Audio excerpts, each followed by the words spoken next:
अस्सलाम वालेकुम। उम्मीद है कि आप तमाम अल्लाह के फ़ज़ल करम से बख़ैरियत व आफ़ियत होंगे। बैंक लोन पर मेरा एक वीडियो था और तहरीर भी थी। इन दोनों को बराबर न पढ़ने से या बराबर न समझने से गलतफ़हमी पैदा हुई है ग्रुप के दोस्त अहबाब के दरमियान। वो कहते हैं सूद हराम है। मैंने कब कहा है कि सूद हलाल है? सूद हराम ही है, इसे कोई हलाल बना नहीं सकता। मगर उलमा इकराम की राय इस सिलसिले में क्या है? मैंने कहा भी था कि एक कॉन्फ्रेंस हुई एग्मोर में चंद साल पहले।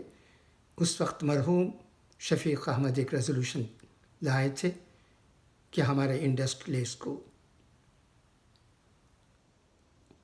बैंक सूद नहीं देना चाहिए और बैंक से बरी हो जाना चाहिए। इस किस्म का एक रेजोल्यूशन था, वो पास नहीं हुआ क्योंकि उलमा कराम ने जो बातें की उसे फिर मैं दोहराना नहीं चाहता। अगर किसी को उलमा कराम की राय के बारे में दिलचस्पी है तो वो दारुल उलूम देवबंद को लिखें, नदवतुल उलमा को लिखें, और जिन मदरसों के उलमा कराम को वो काबिल एतमाद समझते हैं, उलमाए हक़ समझते हैं, उनसे पूछताछ करें कि अगर एक इंडस्ट्रियलिस्ट बैंक से क़र्ज़ लेकर फैक्ट्री चलाता है, करोड़ों रुपए का ख़र्च है, क्या उसे बरी हो जानी चाहिए?